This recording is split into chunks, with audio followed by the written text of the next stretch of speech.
programa patrocinat per CaixaBank i Saba Aparcaments. Generosament. Si una persona surt d'un punt A per un camí difícil i una altra surt d'un punt B per un camí més còmode, es trobaran?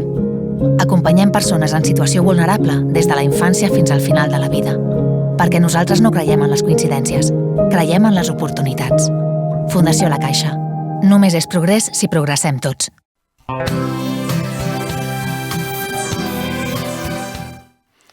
Buenos días, domingo. Estamos aquí como siempre y siempre con personajes de primerísima fila. Y hoy tenemos el gran honor de traer al doctor Escudero, catedrático de matemáticas y de literatura, que nos ha hecho un artículo. No he traído nunca gente que ha hecho un artículo, pero es un artículo tan bonito sobre el carlismo que creo que merece la pena conocer y darlo a conocer.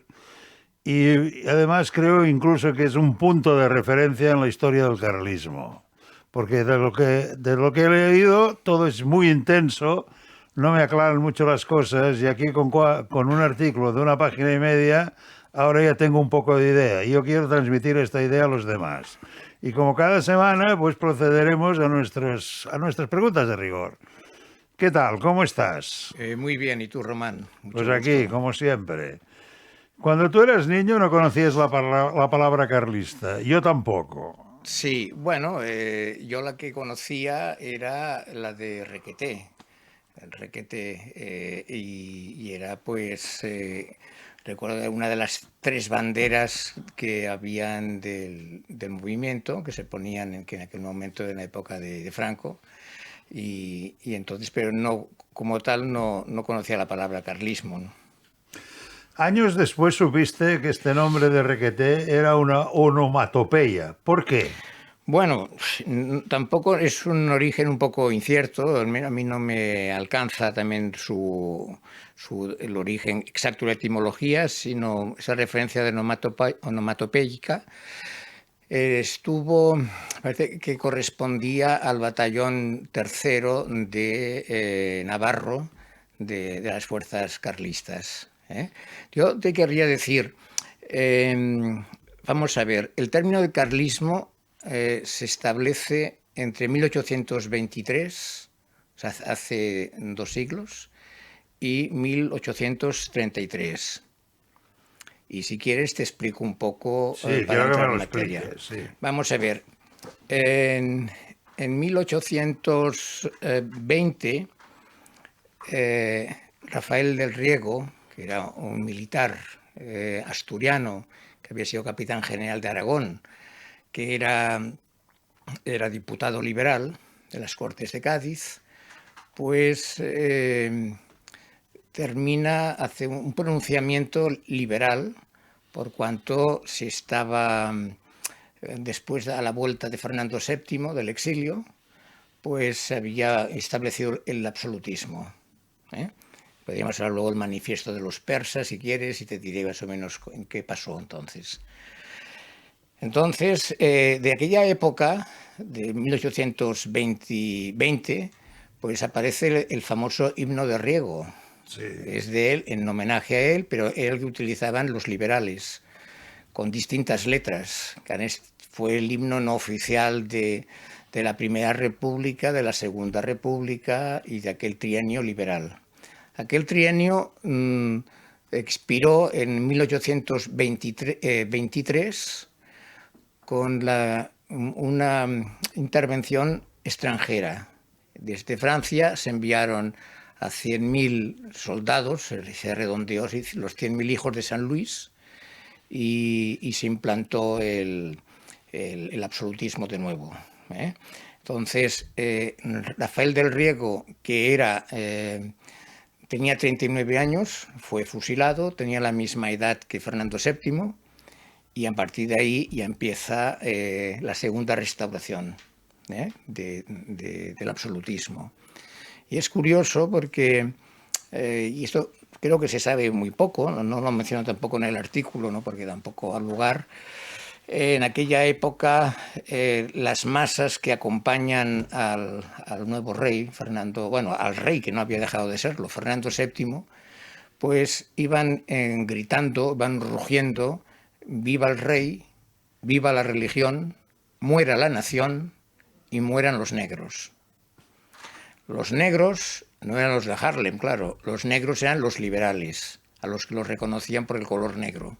O sea, eso es algo que creo que es importante saber. Y es ahí, y el 1833 resulta que es la fecha en la que muere Fernando VII. Muere Fernando VII, entonces, sabéis ya la famosa ley sálica, le van a corresponder el trono a su hija Isabel. Pero Isabel era de ideas liberales o movida por gente liberal, y entonces es el hermano Carlos María Isidro, el hermano de Fernando VII, reivindica ser rey con el nombre de Carlos V. Aquí hablamos también, Carlos María Isidro reclamó ser rey, como tú dices, con el nombre de Carlos V, y rechazó que su sobrina Isabel alcanzara el trono de España. Sí. De aquí vienen las tortas, ¿no? Exactamente, exactamente.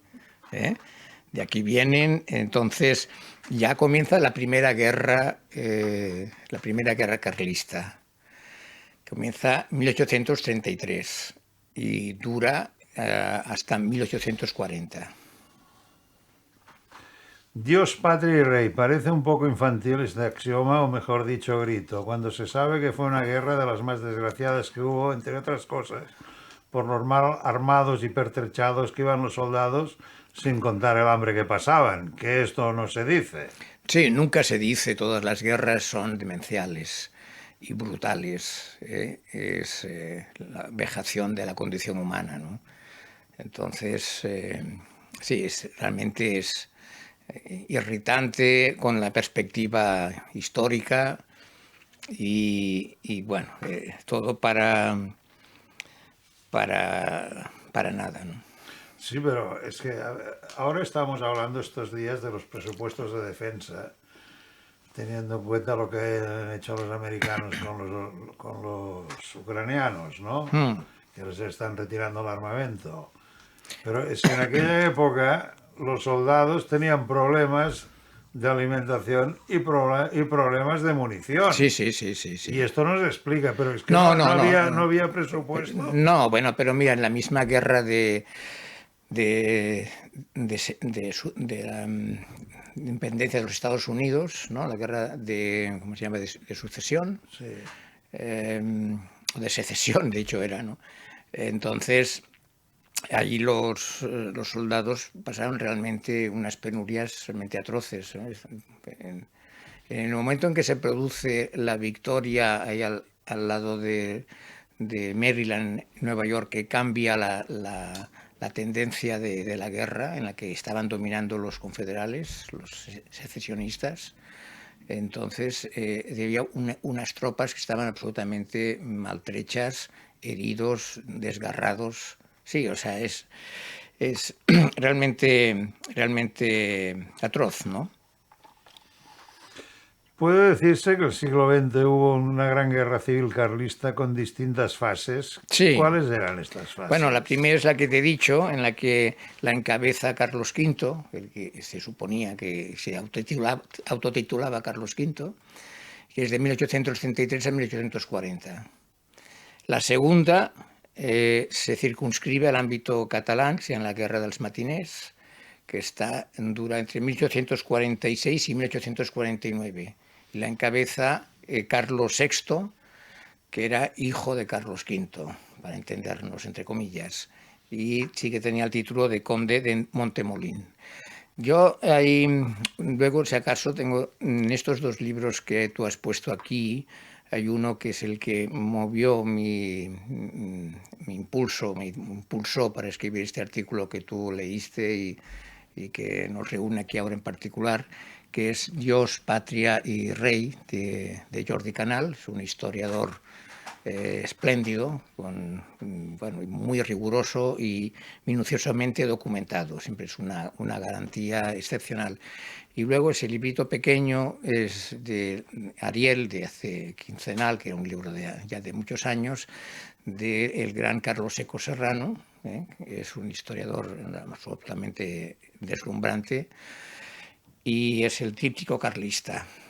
Entonces, ahí recoge en alguna parte documentación inédita, entonces de hace 50 años, sobre el diario de Carlos, el conde de Montemolín, Carlos VII, perdón, Carlos VI. Y luego, después he dicho, de 1846 a 49, la Segunda Guerra, y la tercera y última la encabeza el hijo de Carlos VI y nieto de Carlos V, que sería Carlos VII, y dura entre 1872 y 1876. Entonces, pues fíjate que son 150 años, ¿no? Aproximadamente, desde ahora. Termina. Y de esta guerra sería interesante señalar que entre medio, en 1874, se establece el cambio de la fórmula de Cánovas, que fue la que permitiría establecer una transacción entre la tradición y la libertad, entre los tradicionalistas y los liberales, que es el cambio de turno, la restauración. Yo a Cánovas de Castillo, esto es un poco en off, siempre lo he visto como un político de sostenimiento que vivía más de la política que no de las consecuencias que traía la política. Y veo que aquí tiene una intervención con los carlistas. ¿Por qué? Esto es una pregunta en off, por decirlo de alguna manera. Bueno, es que él está en medio, es decir, en 1874, él creo que es un historiador también que pertenece a la Real Academia de la Historia y fue un hombre conciliador, ¿no? Entonces, es claro que luego los partidos se fueron fraccionando. Habían los que eran liberales moderados y exaltados. Luego estaban los subpartidos dentro del carlismo. Claro, un movimiento muy heterogéneo que al tener una inconcreción ideológica en muchos aspectos, pues generaba distintas... la coexistencia más que la convivencia de distintas fuerzas, ¿no? Y lo que les unía era el aborrecimiento de una figura o del adversario. En este caso podía ser la Revolución. Fíjate que la Revolución Francesa es 1789, y luego se va disparando todos los procesos de desestabilización de Europa, ¿no? Por ejemplo, es curioso, Brasil. Brasil se independizó de Portugal en 1822. 1822, estamos fijando en las fechas del carlismo. Fue don Pedro I de Brasil y él durante unos años también fue rey de Portugal. Él era, cuando tenía 9 años, entró Napoleón en Portugal, la guerra de la independencia para los españoles, y se exilió la familia a Brasil con 9 años. Y ya cuando tiene 24 ya se nombra rey de Brasil y emperador. Era liberal, de tendencia liberal. Y otra cosa, era sobrino de Fernando VII. Bueno. Su madre era hermana de Fernando VII y se llamaba la infanta Carlota. La famosa infanta Carlota Joaquina. Sí, o sea, es curioso todo para ver este encaje, la perspectiva, el contexto, ¿no? Y entonces, bueno, pues en los carlistas pues habían muchas tendencias o distintas tendencias que, por ejemplo, nos podría dar también que para otra ocasión, para poder, por ejemplo, hablar con mismo los peronistas. Los peronistas, fíjate, el movimiento peronista, cuántas tendencias tienen distintas. Y tienen otra inconcreción. Tienen distintas, han tenido tendencias. Estaban desde los montoneros hasta luego los de la AAA. O sea, de extrema derecha, de extrema izquierda. Hubo 3 guerras y no prosperó ninguna. En mi opinión, era una falta de un ejércitos preparados, por tal como funcionaban y el equipaje que llevaban. Era de sobras conocido que los cuadros alegóricos que se han pintado les dan más justicia de las que se merecen en realidad. Porque, como hemos dicho antes, era un ejército pobre. Sí, bueno, todos. Todos. De hecho, los requetés parece que sí que iban tan Elegantes. tan desastrosos, ¿no? Que parece que de ahí venía un poco el requeté, como decir que se les pudiera ver el requeté en sus harapos, ¿no? Es decir, que eran gente, pues, realmente triste y muy, muy lamentable. Ahora, claro, fijaros que todo en conjunto era obedecer a unas apelaciones pseudohistóricas, a unos tópicos que todavía perduran. Entonces, ahí la condición era si eras de aquí, si eras de allá territorialmente, cosa que ahora en el siglo XXI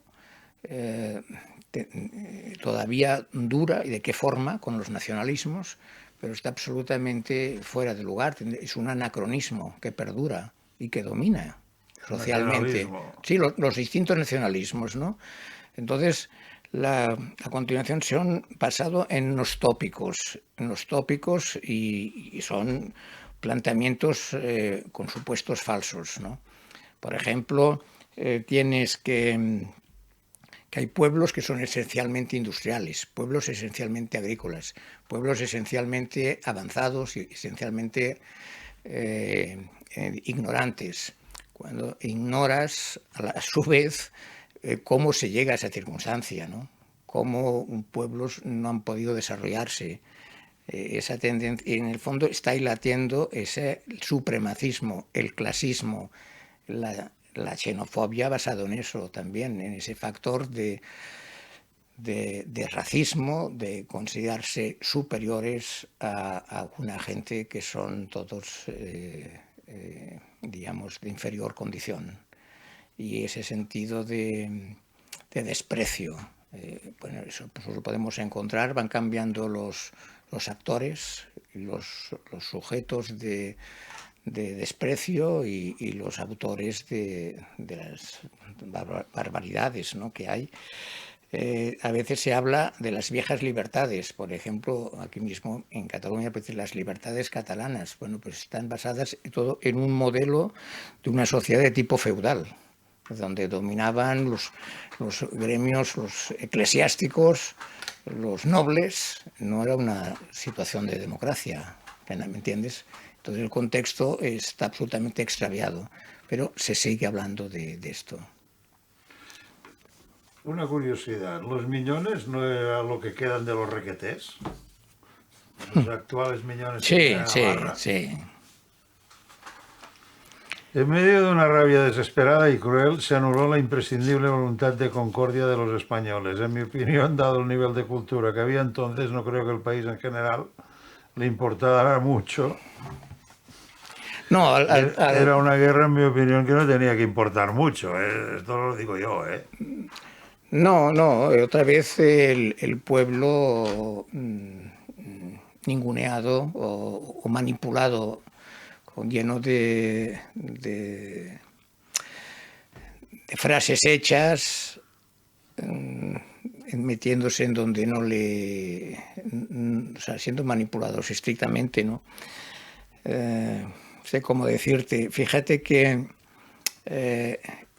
las ideas del liberalismo en particular, ¿no? El liberalismo que tiene un origen en nombre de las Cortes de Cádiz, o sea, de origen español como tal, liberal, es traducido, ¿no? 12, sí. Y en 1814, 2 años después, pues entonces se produce la entrada el regreso de Fernando VII a España para incorporarse al trono, 2 años después, y entra con el general Elío por Valencia, y entonces le entregan el llamado Manifiesto de los Persas, El Manifiesto de los Persas ¿Qué es un escrito por 69 diputados, que viene a ser la tercera parte de los diputados de las Cortes de Cádiz, en las que reclaman la vuelta al absolutismo. Es la tercera parte. En contra de las libertades, es decir, de nuevo, o sea, es el recelo, es decir, es la alianza de nuevo del altar y el trono, de la Iglesia y el Estado. Y recuerda que un catalán, un paisano nuestro, Félix Sardá y Salvany, que fue el que afirmó en un opúsculo que el liberalismo es pecado, tal cual. Y llega hasta el punto de que el que fue vicario, esta obsesión, que el vicario general de Barcelona, que se llamaba Pere Josep Avellà, hizo pintar la Moreneta de blanco para evitar que tuviera los colores liberales, que es el color liberal de los negros. O sea, realmente esto es, claro, es alucinante. Eso tampoco se sabe, ¿no? No es corriente, no es idea, pero demuestra que realmente un extravío mental de inmensas proporciones, ¿no? Entonces, ¿qué más teníamos? Hablando de todos estos anacronismos, toda esta clase de fanatismos. Sí que me gustaría leer de este libro. Cuidado, sí, esto es, gracias. A ver.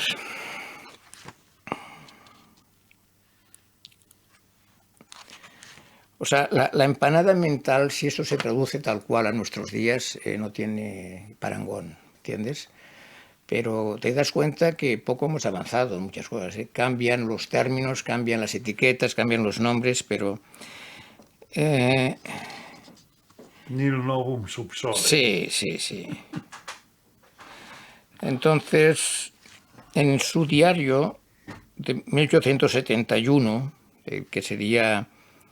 Carlos VII, creo que es exactamente el último, pues claro, vemos que hay matices en las figuras y sería interesante tener conocimiento de la psicología de todas estas figuras claves, conocimiento psicológico. Conocemos datos económicos, conocemos estadísticas más o menos establecidas, pero ¿cuál es la psicología de estos personajes? ¿Qué alejados están de la realidad? Y sin embargo son los que dominan. Y es una realidad que es la realidad práctica del poder. Entonces ellos vivían un mundo paralelo que les hace entender que lo que imaginan es posible. Y cuidado ahora con el nuevo desarrollo de la inteligencia artificial, que también vayamos a pensar que todo lo que podamos imaginar o pensar es posible. Y no solamente sea posible, puede ser realmente indeseable. Sobre todo cuando vemos a los seres humanos como objetos, como cosas, como seres de plástico, de robot, ¿no? ¿Qué mentalidad tenían que tener, o tenido en todas las guerras de las que tenemos conciencia, ¿no? Referencia lejana, por las películas, por lo que hemos leído, por lo que hemos... de ver todos estos hombres que van al campo de batalla, van a morir y que en ocasiones pues tanto da, es igual, si mueren se quedan mutilados. Cuando Besteiro, por ejemplo, el gran catedrático y socialista Julián Besteiro, de ética pues pidió el poner fin a la guerra civil española, y que suponía la rendición inevitable que ya conocían desde el sector republicano todos los que además ya se habían ido al exilio antes del 1 de abril del 39. Entonces él no se movió, él se quedó y luego fue a varias cárceles y murió, el pobre. Murió en la cárcel. Murió en la cárcel, sí. Atendido, por cierto, por algunos curas nacionalistas vascos. Pero Curio pues, no fue atendido suficientemente y fue un hombre de una de una limpieza moral excepcional. Entonces ha sido también condenado, atacado, pues por los de siempre, por los que siempre hablan sin ex cátedra, sin conocimiento y sin decencia, vamos a decirlo, porque a lo mejor ya no quieren saber. Pero él pide la rendición. Quizá es ingenuo pensar que Franco va a poder dar algunas concesiones, pero es implacable, es la rendición incondicional. Pero lo que ocurre es que puede evitar la muerte de determinadas personas, de un número de jóvenes, de personas que ¿no? van a morir para nada, van a morir hasta el final, cuando ya está incluso declarado el final de la guerra, o que se vaya alargando. ¿Por qué quiere que se alargue la guerra? ¿Por qué se quiere? Para conectarla luego con la guerra que está asomando, la guerra mundial, claro. Bueno, pues lo que te decía, este escrito, mira, esto es en 30 de enero del 71. Dice la coalición, de esto don Carlos VII, la coalición de carlistas y republicanos, al menos aquí, en Dax, no puede ser ni más cordial ni más sincera. Después de comer nosotros, oímos tocar a la puerta, nuestra contestación es «Viva España», y entra don Evaristo Cañizares, el honrado republicano que viene a buscarnos para nuestro paseo nocturno. Al salir a la calle, al respirar el aire, nuestra primera exclamación es «Viva la libertad». Luego encendemos un cigarro y se empieza a hablar. ¿De qué se habla? Ya se sabe, de España. Todos deseamos el bien de España, estamos pues conformes, no se riñe. Ayer me dijo, si va usted a España, por Dios, justicia, justicia. Que no se haga política de partido, que sea política española. Tiene usted razón, le contesté. Para no llevar la justicia a España, prefiero que venzan ustedes. Es asombroso, ¿verdad? Es asombroso. Y ya continúo con otro párrafo más breve y tampoco para no cansar. Y dice, también en marzo del 71, dice, mi abuelo fue un santo, o sea, Carlos V, Carlos María Isidro, pero no tuvo condiciones para monarca y para monarca del siglo XIX.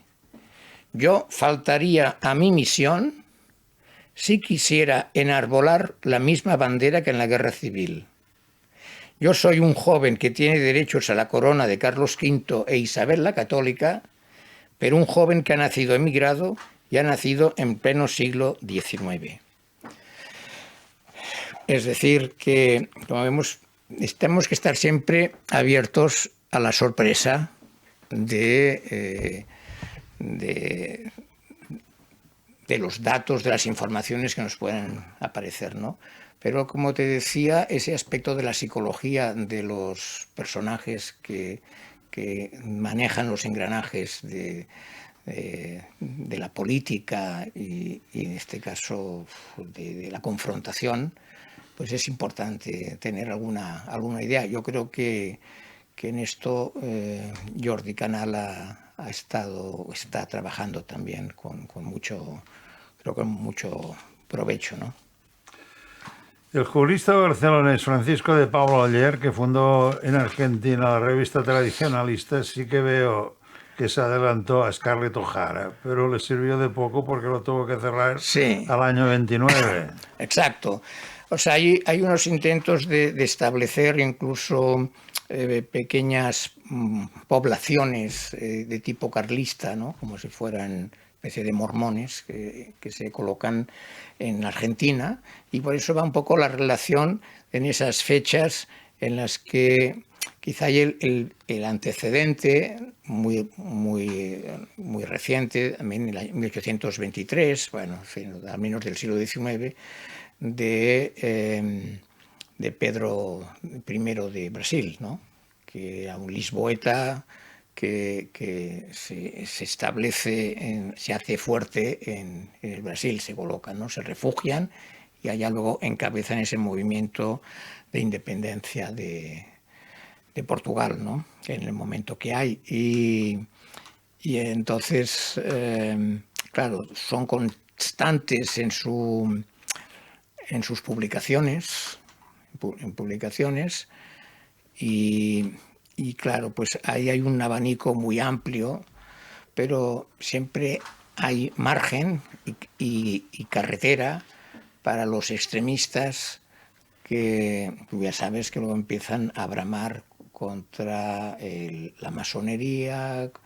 Bueno, estos siempre se llevan la peor parte. Claro. Bueno, ya sabes aquello de quien al acabar la guerra española, la guerra civil de 36, 39, pues se puso en objeto de mira a los masones, de manera que habían incluso falangistas que se les investigaba si tenían un pasado masón o que hubieran estado en alguna reunión. Incluso creo que no sé si tocó a Eugenio Montes como escritor y embajador, ¿no?, conocido.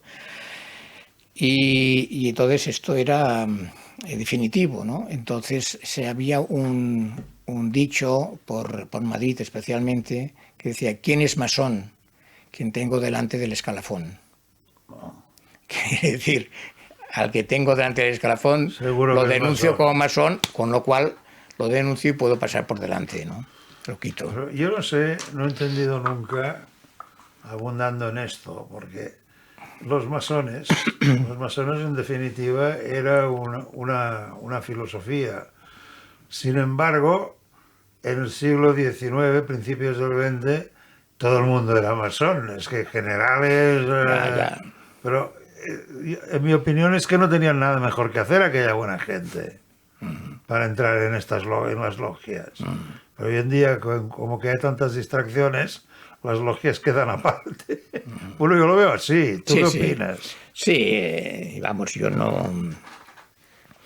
nunca he tenido simpatía, bueno, especialmente nunca he tenido antipatía por los masones, pero tampoco, vamos, quizá todos aquellos formas de vestimentas y símbolos pues parecen también, no me producen simpatía, pero tampoco rechazo, ¿no? Bueno, así que yo, ¿te quieres que te diga? Las interpretaciones simplistas de concentrar todo lo pérfido de una sociedad y de las personas en un determinado sector ideológico, ¿no?, ya sean comunistas o falangistas o requetés o en fin, ¿no?, anarquistas, me parece un error, y me parece que no es adecuado, ¿no? O los masones o los judíos, que fueron los que, acusados durante al acabar la Primera Guerra Mundial en Alemania,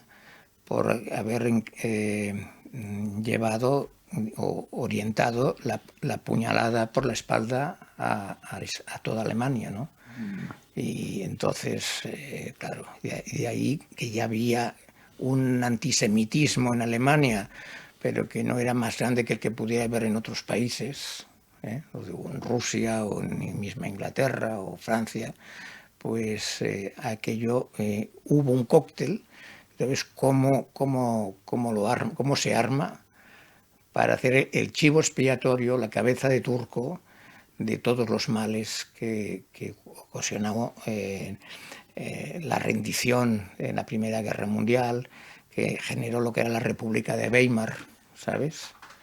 Y que una república democrática, pues aquello, es decir, que es cómo enfocar a la obsesión de las masas para entontecerlas, manipularlas y pervertirlas, ¿no? Bueno, dicen que manipular la masa es lo más fácil que hay. Porque ahora mismo dices, pasa un burro volando y se levanta toda la gente, va a mirar si realmente hay un burro volando.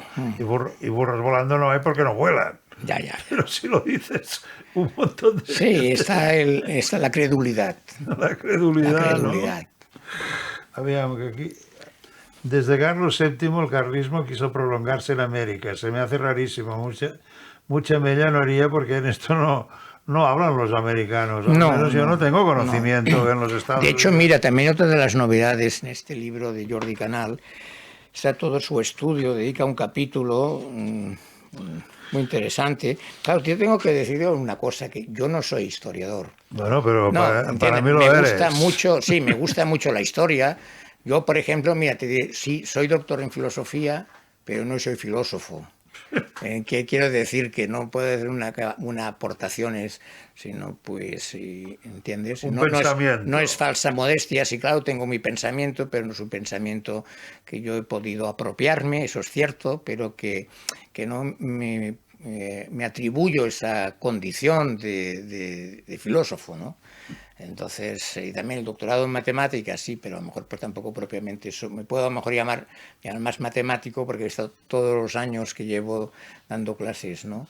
Pero vamos, te quiero decir que Jordi Canal sí que es un gran historiador, es un historiador, y entonces pues yo intento también aprender, porque en el fondo lo que se trata es de aprender y disfrutar, o escuchando, leyendo.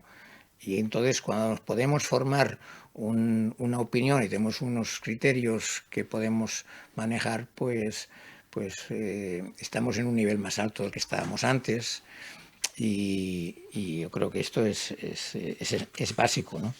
A ver, mira, está El sueño de Loredán. Este es un capítulo muy especial de este libro, de Dios, Patria, Rey.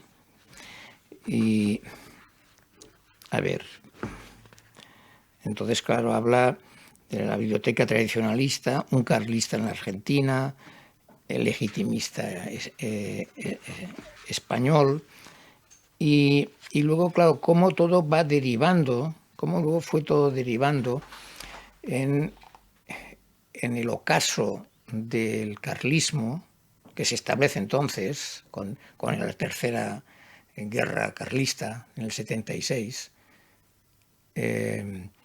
cómo llega a apuntar los nacionalismos del Partido Nacionalista Vasco en particular, que era EAJ, Dios y los fueros, y la patria y los fueros, ¿no? Y luego el nacionalismo ya catalán, de la nacionalidad catalana. Entonces, en ese momento hay como un relevo. De hecho, los hermanos Arana eran de familia carlista en particular, ¿sabes? Y entonces llega, claro, a que llega luego la guerra civil, y ellos, claro, entran de nuevo otra bandera contra, en este caso, contra la revolución comunista o anarquista, lo que sea, y se ponen al lado del movimiento de los militares, de Franco, los militares sublevados. Yeah. De hecho, Carlos Seco, su padre era militar, era monárquico, pero él fue fusilado por los franquistas, porque creo que fue en Guadalajara. Él no sublevó a su acuartelamiento, y cuando lo detuvieron, lo consideraron un traidor y lo fusilaron. Entonces él defendió diciendo: yo soy monárquico, pero yo he jurado lealtad a la República. Y Franco juró lealtad sí, a la República. Claro, pero traicionó. Pero él, el padre de Carlos Seco, pues fue fusilado, de esta forma. Entonces, ¿qué decía ahora con respecto a los carlistas? Se les tienen que hacer concesiones, sobre todo ya el final inmediato de la guerra, al caudillo, al general Franco. La falange está descabezada, sus principales dirigentes han sido ejecutados, entre ellos José Antonio, el fundador, y que, claro, no lo hubieran podido devolver a Madrid o a la zona en la que estuviera, a la zona nacional, a la zona de Franco, y hubiera sido bueno, una situación explosiva, ¿no? ¿Entiendes? Por su carácter independiente y competitivo con respecto a las decisiones de Franco. Y esa es otra historia que nunca se puede plantear porque seriamente, solo como una hipótesis de algo que no se hizo y que hubiera podido derivar, ¿no? en una suerte muy, muy diferente. De manera que hay el pacto de la unificación, y entonces lo que era Falange Española de las juntas de ofensiva nacional sindicalista, ya un nombre bien largo, pues todavía lo alargan más con Falange Española tradicionalista y de las Jons. Y de las Jons, sí. Entonces, el símbolo camisa azul y boina roja de los requetés. De los requetes. Claro, claro, entiende. Entonces ya aquello ya es la hecatombe, porque llegan al cenit, los falangistas en particular, que nunca llegaron a tener representación parlamentaria en las elecciones. Claro, un partido que se había fundado en el 33, o sea que tampoco había podido tener la guerra, es 2 años y medio después de haber sido ellos, haberse organizado con este nombre, ¿no? Pero nunca tuvieron esa representación. En cambio, llegaron a tener 1 millón de afiliados, ¿no? Pero claro, todo es hacer crecer adiposamente, sin nervio, una organización, ¿no? Y ahí llega, y los carlistas, pues luego ya tuvo la escisión también entre don Sixto de Borbón y Carlos Hugo. Y luego es claro que hay carlistas, se habrán, y todo el respeto para el que piensa como piense, con sus convicciones, aunque uno puede discrepar cordialmente. El problema es romper la concordia que pueda haber o establecer la discordia. Por eso la fórmula de Julián Marías, que era concordia sin acuerdo. Aunque no esté de acuerdo con él, pero yo puedo estar hablando, puedo estar conversando y tener una relación tal vez de amistad. Fíjate en ese mismo escrito del año 71 de Carlos VII, el futuro Carlos VII, que se va a colocar que iba el futuro dirigente de la última guerra carlista, cómo está hablando con un republicano, ¿entiendes? Es muy, muy significativo esto, ¿no? Y luego llega pues hasta Montejurra, que en Montejurra es que acabó siendo toda esa romería, esa concentración carlista en el monte. Lo hacían cada año. Cada año, y entonces es en la época, la primera ya año después de muerto Franco. Yo estuve allí. ¿Estuviste? Estuve allí la semana anterior. O sea, me fue de 7 días y a los 7 días hubo los hechos que murieron, me parece, 1 o 2 personas. Sí, creo que uno, y había que recuerdo que era, no sé si lo ponía en el interview de la época, el hombre de la gabardina. El hombre de la gabardina. El hombre de la gabardina blanca o clara es el que disparó y asesinó a un carlista, ¿no? Del sector digamos, de Carlos Hugo, ¿no? Los autogestionarios. Es curioso porque también estos se han presentado varias veces a las elecciones, pero no se han comido nada hablando. No. Hombre, yo creo que ya todo ha sido, digamos, asimilado por otras ideologías concomitantes, ¿no? Es decir, el germen del nacionalismo vasco está en esos fueros y en esa idea de los carlistas. Sí, o sea, pero... ¿entiendes? Y ahí antes no había un movimiento como tal nacionalista reivindicativo. Ellos ahora llevan esa estructura confederal y que por cierto les va mejor para ellos estar así que no estar independizados. Bueno, Sabino de Arana hablaba de la raza vasca. Sí, un racista absoluto. Y un ultracatólico. Un integrista, sí, un integrista absoluto. Sí, su luna de miel la hizo un carro con su mujer recorriendo distintos santuarios exclusivamente era el fundamento.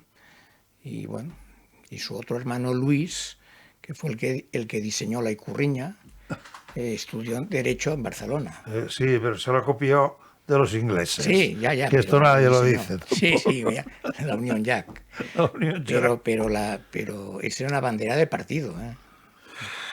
El jefe del carlismo catalán, Luis María Llarder, escribió delirantes vinculaciones del judaísmo con la masonería, lo que hablábamos antes. La masonería es el brazo, el cuerpo, claro, está unido al brazo el cuerpo. Este señor no tenía ni idea de nada. A los judíos se les ha cargado a lo largo de la historia todos los muertos que han podido y ahora ya no vale. Sí, este es moralizador, y además, y si quieres, aburrido, en cuanto que uno tampoco, cuando hay muertes de por medio y desastres en la humanidad, porque no deja de ser desastroso las persecuciones políticas, los acosos de distinto tipo, las faltas de libertad, la falta de respeto, es un empobrecimiento general que no se valora, que no se quiere valorar, y entonces pues que te digan eso, pues para hacer más grande América, o para hacer más grande, solo pensando en eso, el todo por la patria, o tot per Catalunya, que era el lema de unas elecciones de Jordi Pujol, pues no, lo siento, ¿no? Todo será por el hombre, por la mujer, por el ser humano, ¿no? Por el ser humano, para nada más. Exactamente. Bueno, pues hasta aquí. Ya he dicho de que he traído al doctor Escudero por un artículo, pero el doctor Escudero tiene varios libros y repetidos artículos. Desde aquí ruego su seguimiento en sus libros y en sus artículos. Son fantàsticos. Si una persona surt d'un punt A per un camí difícil i una altra surt d'un punt B per un camí més còmode, es trobaran? Acompanyem persones en situació vulnerable des de la infància fins al final de la vida. Perquè nosaltres no creiem en les coincidències, creiem en les oportunitats. Fundació La Caixa. Només és progrés si progressem tots.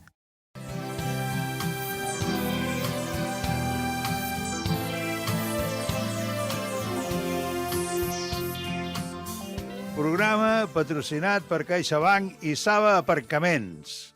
Generosament.